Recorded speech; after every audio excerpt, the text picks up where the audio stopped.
morning. My name is Eric. I work with Forte. Today, I'd like to discuss some things that you can do when you are maybe sitting at a desk for too long, just to help try to take away some of that tension and stiffness that builds up throughout your day.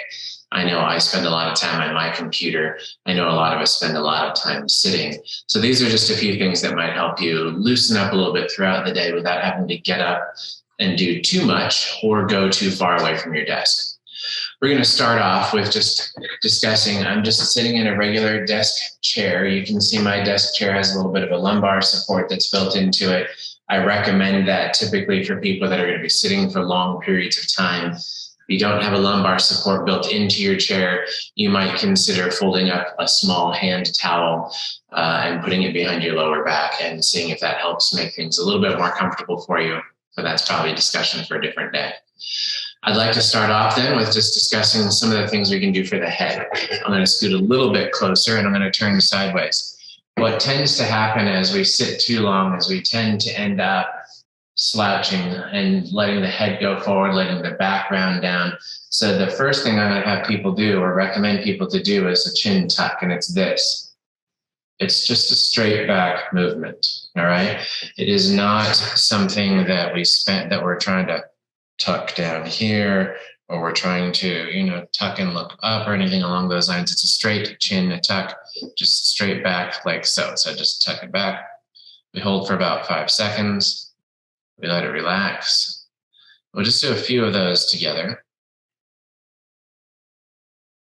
And what you should feel is this area along the base of your skull is actually kind of stretching out, taking away some tension. The longer that you sit at a computer, the more likely that you're going to feel that is beneficial to you. You may feel some tension across your tops of the shoulders here, the upper traps.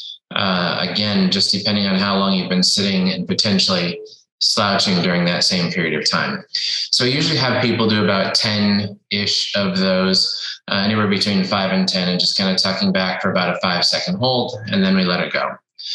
The next thing I'd like you to do is what we call an upper trap stretch. So these muscles here are the upper trapezius. We're just going to bring the head over to the side. So we just lean the head over to the side like so, ear to shoulder.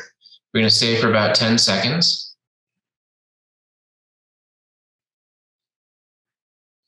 Good. And then we slowly come back up. Then we're going to go over the other way for about 10 seconds. And you'll find that one side moves better than the other. We're going to come back up. We're going to do another time up to the first side. You're going to find that one side feels tighter than the other. If you can look at yourself in a mirror, or like in this case, I can see myself on the screen while I'm recording this, you can see if your head is turning or anything along those lines, or if you're starting to look up as you're going over, you're starting to look down as you're going over, bring your head back up. Try to keep your head on a nice straight plane for this particular activity. You will find that as you turn your head in different positions, it stretches different muscles, and it's okay to do that. In fact, we're going to show you a modification here in just a second that does exactly that. So we're going to bring the head back up. Now we are going to turn our head. So I'm going to turn my head and look down. So it's a modification of what we just did, but it stretches a completely different muscle. And you really want to try to make sure that you're pulling that opposite shoulder blade down while you're doing this. And you'll feel this stretch kind of along the back of the neck up toward even behind the ear area here. So you should feel kind of some tension here. And we're going to slowly come back up. Again, we're doing it for about 10 seconds. Turn the head, look down the other way. And you'll hear disagreements in people talking about how long should you stretch. And I'll tell you that if we were stretching to try to improve flexibility, go ahead and bring your head back up. We're going to go one time the other side again. If you're stretching to try to improve flexibility, you want to hold for longer times, so usually 30 seconds or more. If you're stretching just to decrease tension or sometimes just to decrease pain, we often will decrease that amount of time. So we'll just do it for more along the lines of, go ahead and bring your head back up, more along the lines of about 10 to maybe 15 seconds. Until a person gets more accustomed to stretching, I don't typically have people hold for long periods of time because you can get discomfort and soreness from stretching just like you can from other exercises. If you didn't bring your head back up, bring your head back up now. Okay, now we're going to do a neck roll, and I'm going to explain this. So we're going to go to the side, we're going to roll it down in the front, we're going to come up over the other side, and we're going to just bring it straight back up. I don't have people go backward, off to the side, down in front, come back up, and off to the other side again. Because I've met too many people that have degenerative processes going on in their spines that when they go backward, it can cause them more pain. Off to the first side, down and around, back up. So that's my reasoning on that. It doesn't mean you can't go backward. I just tend to discourage it and come back up. And you can certainly just bring your head just straight down here. Just let it hang out down here too. And you'll feel that a lot of people in that upper part of the back. And that can be very relaxing too. Just as you come out of a stretch, particularly something that you've held longer than probably 15 or even especially if longer than 30 seconds, do it slowly because the muscles get a little bit weaker for after a longer stretch in particular. So just be cautious about that. We're going to stretch out the shoulders a little bit. So we're going to bring one arm across in front, kind of patting yourself on the other side, and then you're just going to push it across. And this stretches back the back of the shoulder and back by the shoulder blade on the same side. Same idea. We're going to hold this for about 10 seconds. I did this sitting in a chair and everything like this just to show you don't have to get up and go anywhere to do these kinds of things. I even stayed dressed like I would stay dressed for work rather than changing into exercise clothes for the similar purpose. You can do this dressed anyway. You're not going to end up having to expose anything or do anything funky that your dress clothes or your work clothes shouldn't allow you to do. And some people, of course, get to work in jeans and shorts and whatever else, but other people have to be dressed a little bit nicer. We're going to go one more time on each side. And I'm just wearing a polo shirt and regular, I guess we would call this business casual clothing, which is what I find most people tend to still work in these days, especially if you're working from home. All right, good. So just like that. And then we're going to do another one. We can do this sitting. I typically show this one standing. But what you're going to do is put your hands at about your belly button height and then sort of straight out from there. You're going to tuck your head down and then you round your back into this type of a position. I'll turn sideways so you can see it. This sort of forward rounded position.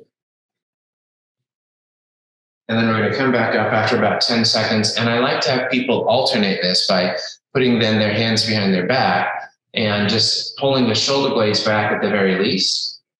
Or if they can, if there's not a chair in the way, they can lift their hands up off of their back. But even just pulling those shoulder blades back and squeezing them together opens up the chest. You can see as I turn forward here, opens up the chest a little bit to where it just stretches things out. And then we come forward one more time, head and shoulders forward.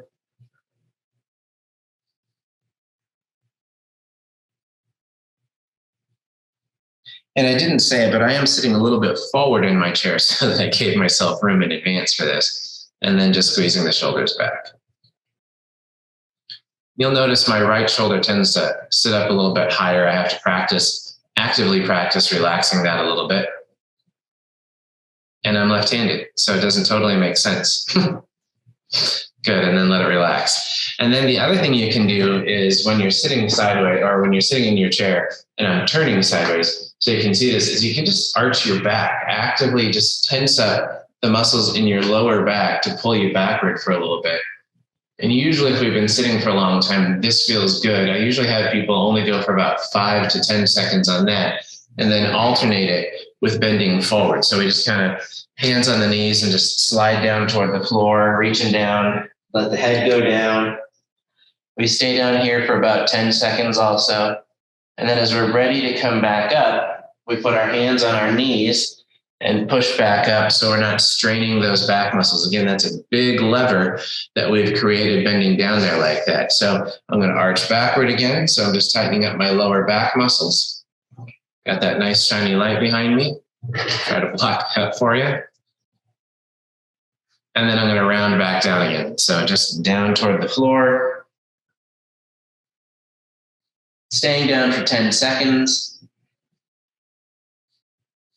And then hands on the knees and push yourself back up. And that really is a pretty good set of exercises that you can do pretty easily from your chair, just to take away tension that's generally created from sitting throughout the day.